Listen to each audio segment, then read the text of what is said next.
हरे कृष्णा। तो अपने लोग चैप्टर 1 में क्या क्या देखे?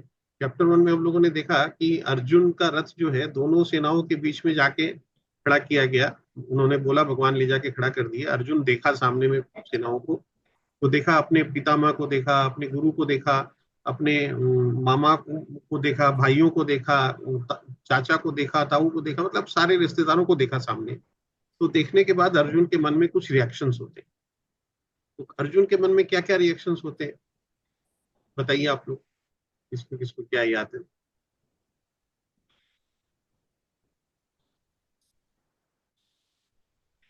राजेश जी, आप शुरू कर। और रही थी, हाँ तो मैं बैठ इनका हाँ संहार मैं कैसे करूंगा। भारती जी, आपका आवाज हाँ, क्लियर नहीं आया, एक बार फिर से। दूसरा था, आवाज क्लियर नहीं आ रहा है। हाँ, हाँ, अभी आ रहा है, अभी आ पहला रहा रिएक्शन उनका था। हाँ, पहला रिएक्शन उनका था कि उनको करुणा आ रही थी कि अपने ही लोग हैं, तो मैं इनको कैसे मार सकता हूँ। है। करेक्ट। दूसरा था कि जब ये लोग रहेंगे नहीं तो मैं राज्य लेकर के और सोहब के क्या करूंगा। सोहब जब भी होता है जब अपने लोग साथ में हों। करेक्ट। फिर तीसरा उनका यह था कि कुल का नाश हो जाता है, ये पाप होगा। कुल करेक्ट। का नाश करने से बहुत सारी चीजें जो है वो अ, वो गलत हो जाती हैं, तो मुझे ये पाप नहीं करना चाहिए। फिर करेक्ट। क्योंकि उससे कुल परंपरा का नाश होने से पारंपरिक कल्याण कार्य भी विनष्ट हो जाते हैं। तो जो जो लोग कुल धर्म का विनाश करते हैं वे लोग नरक में जाते हैं। करेक्ट। फिर अ, अ, ये मेन मेन बातें जो है अर्जुन के करेक्ट। उसमें उनके भावनाओं बहुत में आ रही सुंदर, थी। बहुत सुंदर, एकदम परफेक्ट। और कोई बोलिए कुछ। राजेश जी, आप कुछ बोलिए। हाँ, एक इसमें यह भी था कि वे जो हमारे बड़े बुजुर्ग नहीं रहेंगे तो फिर बच्चों को संस्कार कौन देगा। हरी वो। तो और हमारी जो स्त्रियां हैं वो भी मतलब व्यभिचारिणी हो जाएंगी। उससे क्या होगा कि संतानें जो होंगी वो भी सही नहीं होंगी। हरी। तो ये भी उससे इसका नुकसान होगा। बिल्कुल। चार और एक और बोला था, पांच पांच का हमको हुआ था, एक याद करेक्ट। नहीं आ रहा मेरे को हाँ। अभी। हाँ, मोटा मोटी इसमें कवर हो गया। हम लोग नंबरिंग में गड़बड़ कर दिए तो, बट कोई बात नहीं है, वो सब कोई हाँ, इशू नहीं है। तो अपने साथ और भी और बताइए, और किसी को कुछ याद है तो, रजनी कुछ याद है तो बताओ।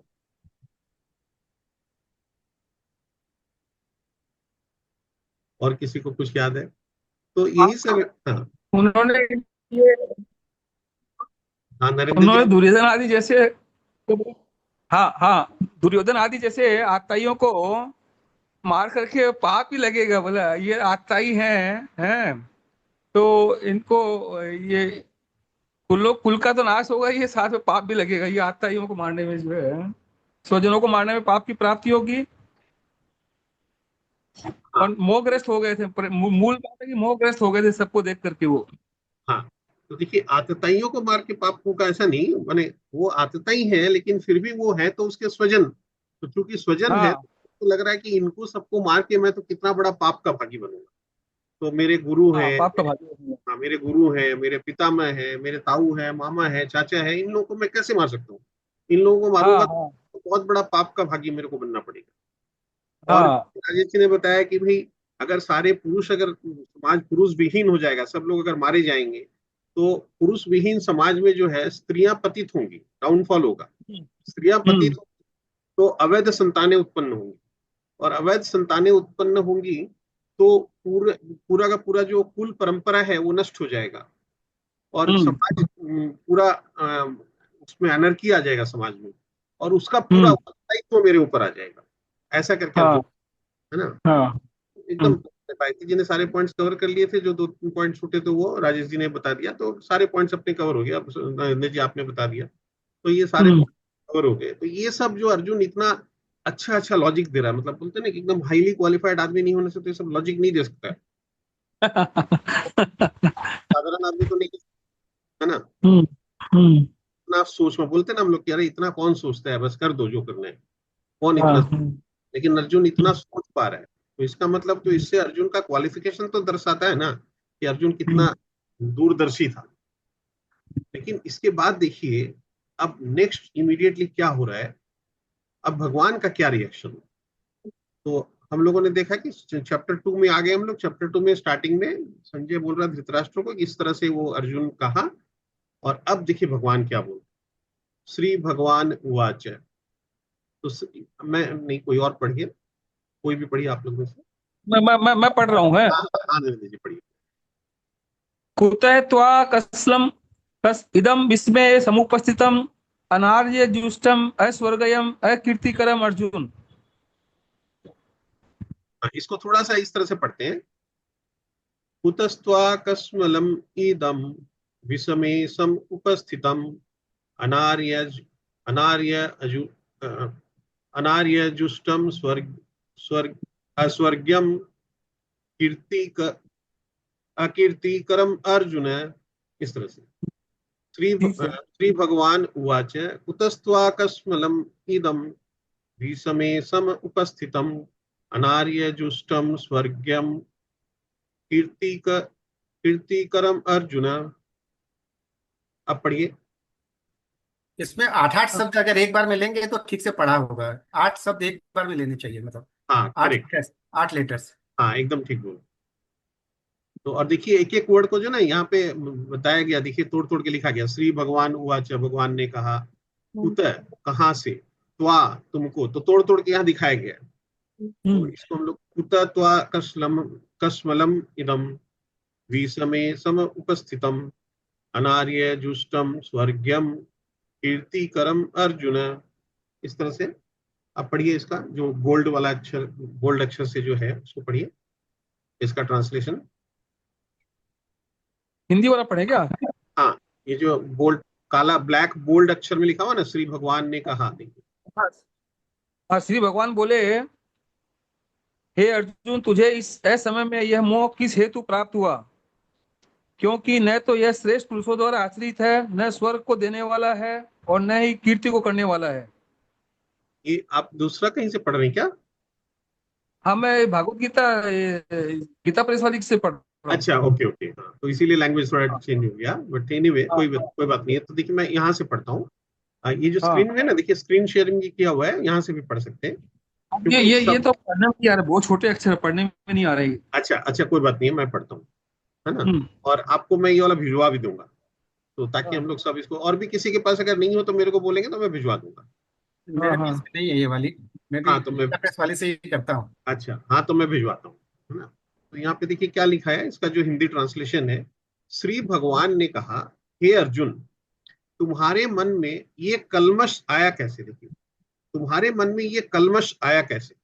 ये उस मनुष्य के लिए तनिक भी अनुकूल नहीं है जो जीवन के मूल्य को जानता हो।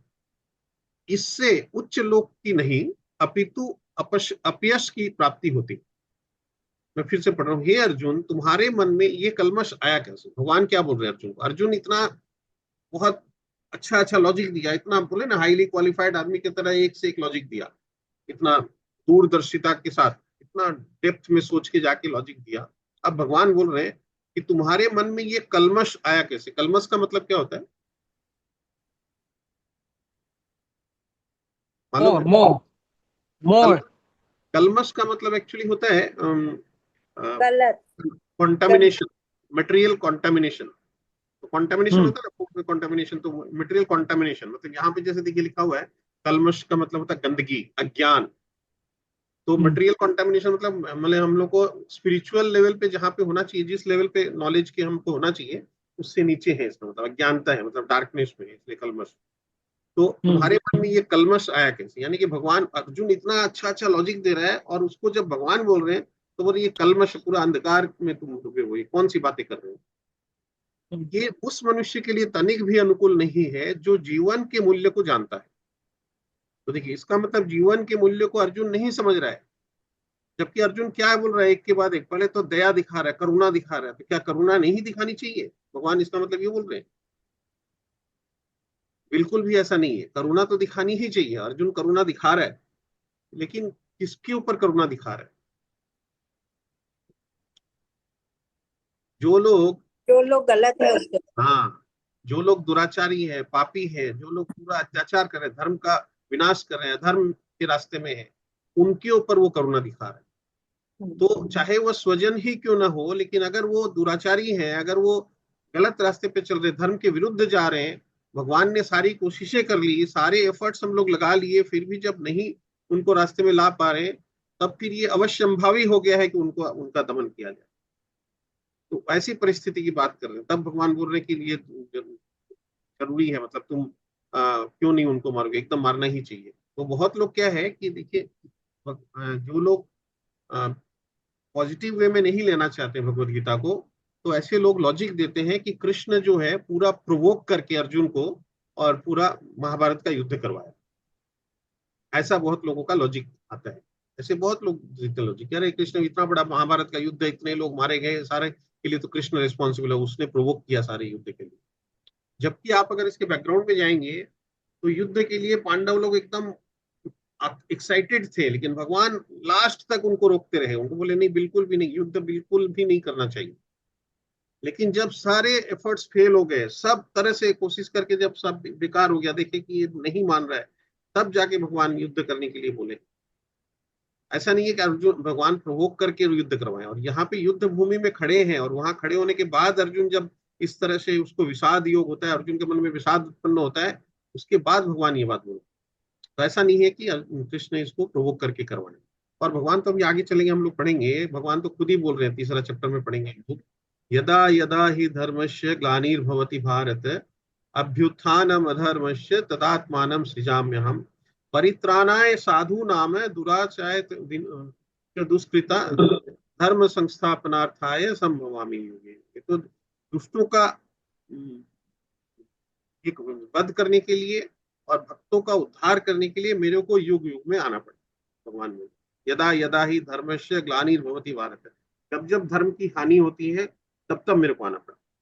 तो ऐसी परिस्थिति में आए हैं, तो उस वही उनका पर्पस, ऑब्जेक्टिव ही वही है। तो इसलिए बोल रहे हैं कि भी जो जीवन के मूल्य को जानता हो वो इस तरह की बातें नहीं करेगा। किस तरह की बातें? तो युद्ध करने नहीं करने की बात नहीं, लोगों के पर, उन लोगों पे दया करना जो है, इसके लिए बोल रहे हैं कि किस पे तुम दया कर रहे हो। दूसरा लॉजिक अर्जुन क्या देता है कि मैं पाप का भागी बनूंगा। तो यहाँ भगवान बोल रहे हैं पाप का भागी नहीं बनोगे। तो इसका मतलब क्या, कोई भी अगर हमको लगता है कि वो गलत काम कर रहा है तो हम क्या उसको मार दें? बताइए, क्या हम लोग डिस्कस किए? अगर हमको लगता है कि कोई गलत काम कर रहा है तो हम लोग क्या उसको मार देंगे? मार सकते हैं?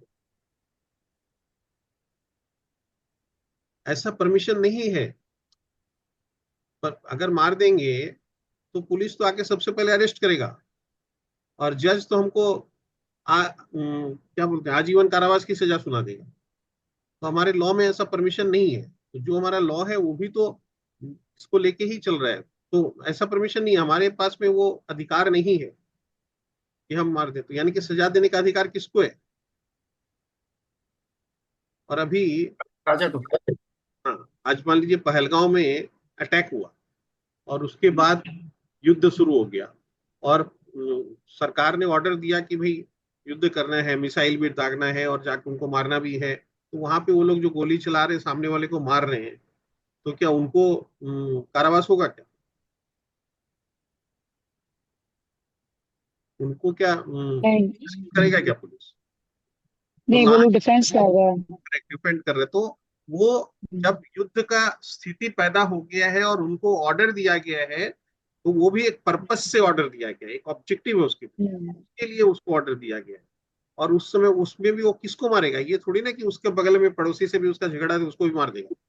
हम्म, जो उसके ऊपर हाँ, जो करेक्ट। प्रॉब्लम आतंकवादी कर है रहे हैं उनको उसको मार। मारेगा। हाँ, तो दुश्मन को मारेगा, उस परिस्थिति में मारेगा जब उसको मारने का ऑर्डर हो गया है। नहीं तो हम लोग देखते हैं ना कि जब तक वो लोग एकदम सामने वाला अटैक कर रहा है, फिर भी जब तक इधर कमांडर ऑर्डर नहीं देगा तब तक वो गोली नहीं चलाएगा, चला ही नहीं सकता है। तैयार है एकदम बंदूक लेके, लेकिन फिर भी गोली नहीं चला सकता जब तक ऑर्डर नहीं आएगा। फायर का ऑर्डर आएगा तभी फायर करेगा। तो ऐसी परिस्थिति की बातें होती है। इसलिए अर्जुन को बोल रहा है कि पाप, तो वहां पे कोई पाप का सवाल ही नहीं होता है इसमें। तीसरा लॉजिक अर्जुन क्या देता है कि भाई स्त्रियां पतित होंगी, अवैध संतानें उत्पन्न होंगी। तो लेकिन ये तो सारे अत्याचारी व्यभिचारी ऐसे ही ऑलरेडी, जैसे द्रौपदी का चीरहरण हो गया, क्या क्या नहीं हो गया। तो सारे अनाचार व्यभिचार तो फैले हुए थे, तो उसको मारने की बात हो रही है, यानी कि धर्म की पुनर्स्थापना की बात हो रही है, ना कि पतन की बात हो रही है। और अर्जुन, पहले तो लोग भीम को जहर देने की कोशिश की, फिर हाँ, लाक्षागृह हुआ, फिर द्रौपदी का हुआ, और एक भी के था बाद एक, हाँ, एक, एक की बात। हाँ, ऐसी परिस्थिति की बात हो रही है। तो इसलिए यहाँ पे अभी तो पतन का सवाल नहीं है, बल्कि उद्धार करने की बात हो रही है, समाज का उद्धार होगा। और फिर वो क्या बोल रहा है कि आ, तो ये जो लॉजिक सब है अर्जुन का, तो ये सब लॉजिक देने के बाद अब इसलिए भगवान अब बोल रहे हैं कि तुम जीवन के मूल्य को अगर जानते हो, समझते हो, तो तुम इस तरह की बातें नहीं कर सकते। तुम क्षत्रिय हो, क्षत्रिय का धर्म क्या है? युद्ध वर्णाश्रम, करना। युद्ध करना। तो वर्णाश्रम धर्म भगवान का बनाया हुआ है। वर्णाश्रम, चार वर्ण चार आश्रम। तो चार वर्ण में ब्राह्मण, क्षत्रिय, वैश्य, शूद्र। तो जो क्षत्रिय है, स्वभाव से क्षत्रिय है, उसका धर्म है कि युद्ध करे। ये नहीं कि हर किसी से युद्ध करे। उत्तर में कोई देश है, उसको युद्ध करके उसको हरा के उसको अपने अंडर में कर ले। दक्षिण में कोई है, उसको युद्ध करके हरा के उसको अपने अंडर में। ऐसा नहीं, शास्त्र ऐसा नहीं बोलता है। युद्ध किस लिए करना है? धर्म की स्थापना के लिए युद्ध करना है, प्रजा की रक्षा के लिए युद्ध करना है, न कि अपने एक्सपेंशन के लिए, अपना राज्य पाट को बढ़ाने के लिए युद्ध नहीं करना है। एक्सपेंसिव पॉलिसी से युद्ध नहीं करना है, चीन की तरह वैसे नहीं करना है। सबको अधिकार है, सबको अपने तरीके से रहने का अधिकार है। कोई अगर गलत काम कर रहा है, कोई अगर मेरे इन्वेड कर रहा है, तब मेरे को युद्ध करने की जरूरत है।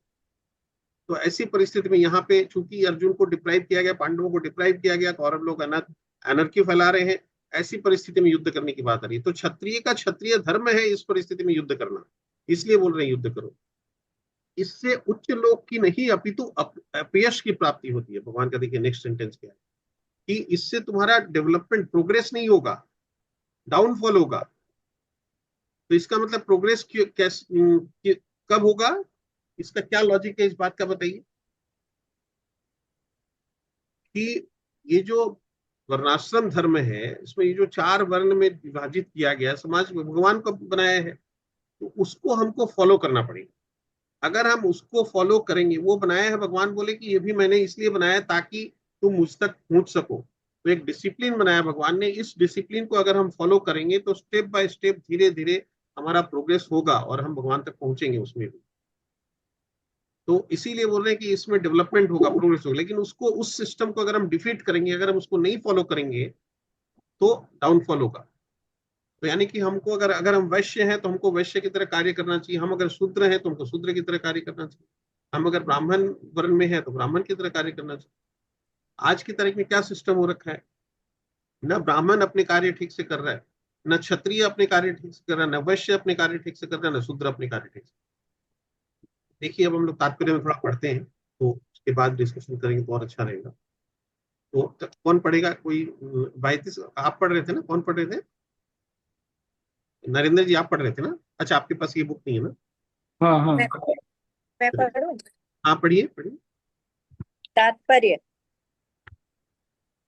श्री कृष्ण तथा भगवान अभिन्न है, इसलिए श्री कृष्ण को संपूर्ण गीता में भगवान ही कहा गया है। भगवान परम सत्य की पराकाष्ठा है। परम सत्य का बोध ज्ञान की तीन अवस्थाओं में होता है। ब्रह्म या निर्विशेष सर्वव्यापी चेतना, परमात्मा या भगवान का अंतर्यामी रूप जो समस्त जीवों के हृदय में है, तथा भगवान या श्री भगवान कृष्ण। श्रीमद् भागवत में परम सत्य की यह धारणा इस प्रकार बताई गई है। वदन्ति तत्त्वविदि तत्त्वविदस्तत्त्वं ज्ञानमदव्यं ब्रह्मोति परमात्मेति भगवानीति शब्दते। परम सत्य का ज्ञाता परम सत्य का अनुभव ज्ञान की तीन अवस्थाओं में करता है, और ये सब अवस्थाएं एक रूप है। ये ब्रह्म, परमात्मा तथा भगवान के रूप में व्यक्त की जाती हैं। इन तीन दिव्य पक्षों को सूर्य के दृष्टांत द्वारा समझाया जा सकता है, क्योंकि उसके भी तीन भिन्न भिन्न पक्ष होते हैं। यथा धूप या प्रकाश, सूर्य की सतह तथा सूर्य लोक स्वयं। जो सूर्य के प्रकाश का अध्ययन करता है वह नौसिखिया है। जो सूर्य की सतह को समझता है वह कुछ आगे बढ़ा हुआ होता है, और जो सूर्य लोक में प्रवेश कर सकता है वह उच्चतम ज्ञानी है।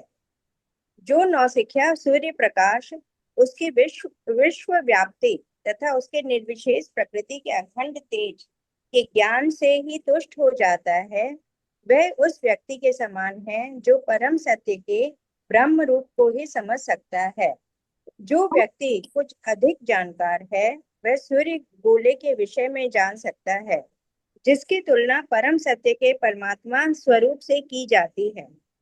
जो व्यक्ति सूर्य लोक के अंतर में प्रवेश कर सकता है उसकी तुलना उससे की जाती है जो परम सत्य के साक्षात रूप की अनुभूति प्राप्त करता है। अतः जिन भक्तों ने परम सत्य के भगवान स्वरूप का साक्षात्कार किया है वे सर्वोच्च अध्यात्मवादी हैं। यद्यपि परम सत्य के अध्ययन में रत सारे विद्यार्थी एक ही विषय के अध्ययन में लगे हुए हैं। सूर्य का प्रकाश, सूर्य का गोला तथा सूर्य लोक की भीतरी बातें, इन तीनों को एक दूसरे से विलग नहीं किया जा सकता है। फिर भी तीनों अवस्थाओं के अध्येता एक ही श्रेणी के नहीं होते। संस्कृत शब्द भगवान की व्याख्या व्यास देव के पिता पराशर मुनि ने की है। समस्त धन, शक्ति, यश, सौंदर्य तथा त्याग से युक्त परम पुरुष भगवान कहलाता है। ऐसे अनेक व्यक्ति हैं जो अत्यंत धनी हैं, अत्यंत शक्तिमान हैं, अत्यंत सुंदर हैं और अत्यंत विख्यात विद्वान तथा विरक्त भी हैं, किंतु कोई साधिकार यह नहीं कह सकता कि उसके पास सारा धन, शक्ति आदि है। एकमात्र कृष्ण ही ऐसा दावा कर सकते हैं क्योंकि वे भगवान हैं। ब्रह्मा, शिव या नारायण सहित कोई भी जीव कृष्ण के समान पूर्ण ऐश्वर्यवान नहीं है। अतः ब्रह्म संहिता में स्वयं ब्रह्मा जी का निर्णय है कि श्री कृष्ण स्वयं भगवान है। न तो कोई उनके तुल्य है, न उनसे बढ़कर है। वे आदि स्वामी या भगवान हैं, गोविंद रूप में जाने जाते हैं और समस्त कारणों में के परम कारण हैं। ईश्वर परम कृष्ण सच्चिदानंद विग्रह अनादिरादिर गोविंद सर्व कारण कारणम। ऐसे अनेक पुरुष हैं जो भगवान के गुणों से युक्त हैं, किंतु कृष्ण परम हैं क्योंकि उनसे बढ़कर कोई नहीं है। वे परम पुरुष हैं और उनका शरीर सच्चिदानंदमय है। वे आदि भगवान गोविंद हैं और समस्त कारणों के कारण हैं। भागवत में भी भगवान के नाना अवतारों की सूची है, किंतु कृष्ण को आदि भगवान बताया गया है, जिनसे अनेकानेक अवतार तथा ईश्वर विस्तार करते हैं। एते चांस कला पुंस कृष्णस्तु भगवान स्वयं इंद्रारी व्याकुलम लोकम मृडयन्ति युगे युगे।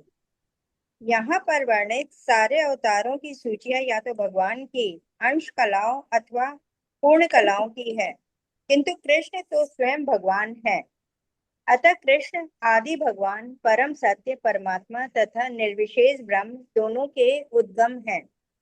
भगवान की उपस्थिति में अर्जुन द्वारा स्वजनों के लिए शोक करना सर्वथा। अतः कृष्ण ने कुतः शब्द से अपना आश्चर्य व्यक्त किया है। आर्य जैसे सभ्य जाति के किसी व्यक्ति से ऐसी मलिनता की उम्मीद नहीं की जाती। आर्य शब्द उन व्यक्तियों पर लागू होता है जो जीवन के मूल्य को जानते हैं और जिनकी सभ्यता आत्म साक्षात्कार पर निर्भर करती है। देहात्म बुद्धि से प्रेरित मनुष्यों को यह ज्ञान नहीं रहता कि जीवन का उद्देश्य परम सत्य, विष्णु या भगवान का साक्षात्कार है। वे तो भौतिक जगत के ब्रह्म स्वरूप से मोहित हो जाते हैं, अतः वे ये नहीं समझ पाते कि मुक्ति क्या है। जिन पुरुषों को भौतिक बंधन से मुक्ति का कोई ज्ञान नहीं होता वे अनार्य कहलाते हैं। यद्यपि अर्जुन क्षत्रिय था, किंतु युद्ध से विचलित होकर वह अपने कर्तव्य से च्युत हो रहा था। उसकी यह कायरता अनार्यों के लिए ही शोभा देने वाली हो सकती है। कर्तव्य पथ से इस प्रकार का विचलन न तो आध्यात्मिक जीवन में प्रगति करने में सहायक बनता है, न ही इससे इस संसार में ख्याति प्राप्त की जा सकती है। भगवान कृष्ण ने अर्जुन द्वारा अपने स्वजनों पर इस प्रकार की करुणा का अनुमोदन नहीं किया। हरि बोल। तो देखिए रजनी, पूरा पढ़ने के बाद बताओ क्या पढ़े हम लोग इसमें।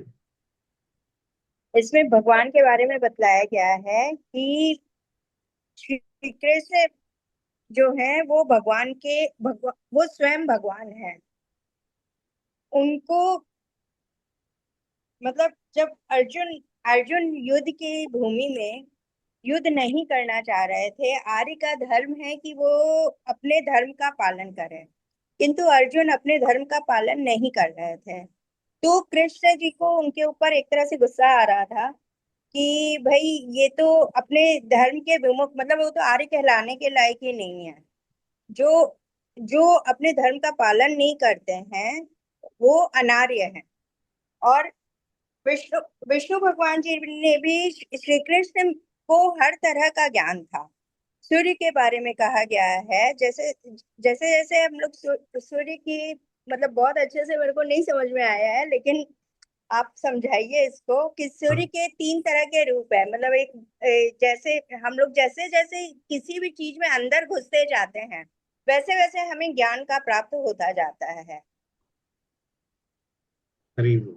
एकदम ठीक है, एकदम perfect। में अपने बात करते हैं इस पर। देखो, हाँ। सबसे पहला पॉइंट यहाँ है, देखिए यहाँ पे श्री, इस श्लोक को हम लोग जब स्टार्ट करते हैं, श्री भगवान उवाच, ये बहुत इंपॉर्टेंट है, नोटिस करने लायक है।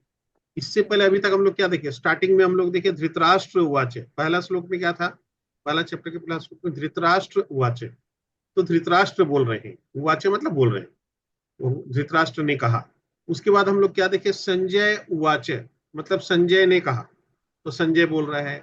फिर हम लोग देखे अर्जुन उवाच, तो अर्जुन बोल रहे हैं। अब पहली बार पहला चैप्टर का जो कितना 54-55 श्लोक था ना, 46 या 47 श्लोक था, और सेकंड चैप्टर का पहला, ये सब में कभी अभी सेकंड श्लोक में आके पहली बार आया श्री भगवान उवाच। तो श्री भगवान उवाच मतलब कौन बोल रहे हैं?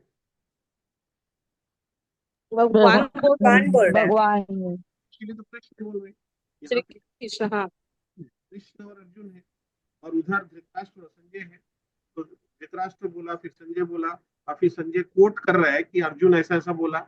अब वही संजय कोट कर रहा है कि कृष्ण बोला, तो कृष्ण बोला नहीं बोल के यहाँ पे बोला श्री भगवान हुआ, भगवान ने कहा।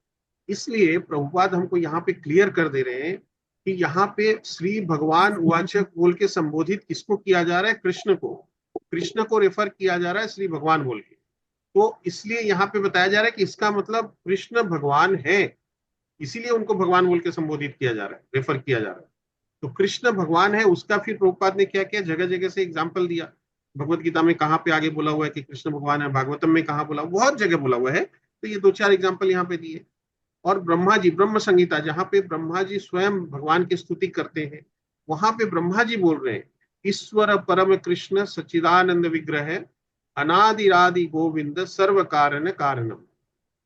तो ईश्वर भगवान क्या बोल रहे हैं भगवान के लिए, ये क्या बोल रहे हैं, क्या नाम, ब्रह्मा जी क्या बोल रहे हैं भगवान के लिए, भगवान ब्रह्मा जी कृष्ण का स्तुति करते हैं, करते हुए बोल रहे हैं ईश्वर परम कृष्ण। तो कृष्ण परम ईश्वर है, सच्चिदानंद विग्रह, वो सच्चिदानंद स्वरूप है।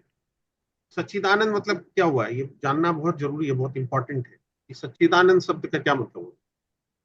बताइए आप लोग में से कोई।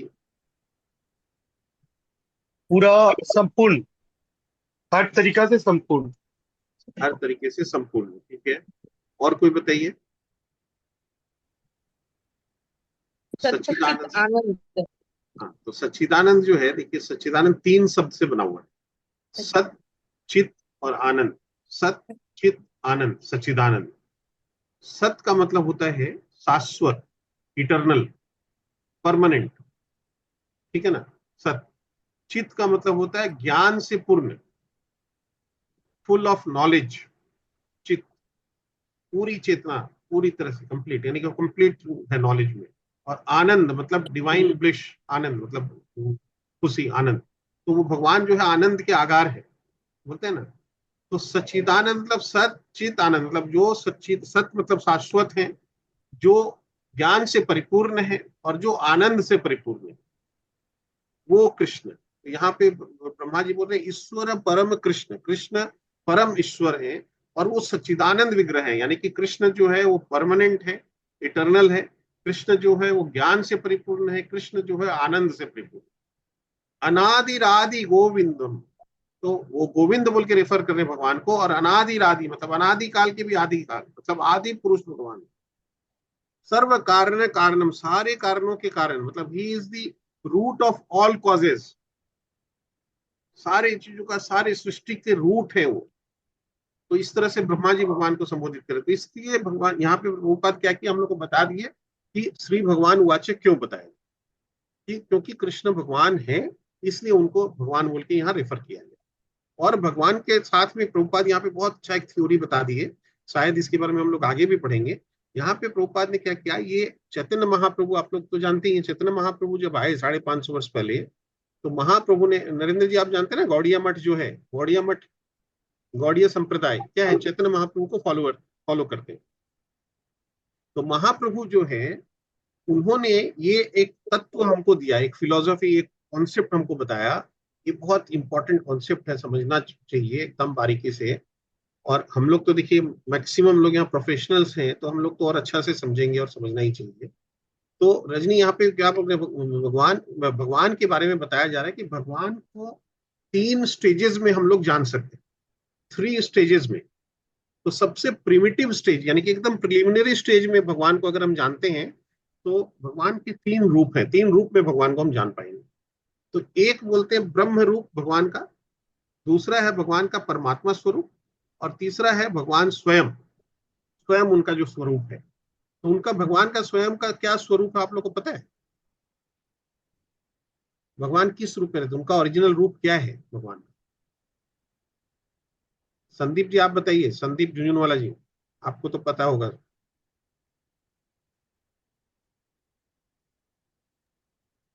अनम्यूट करके बोलिए।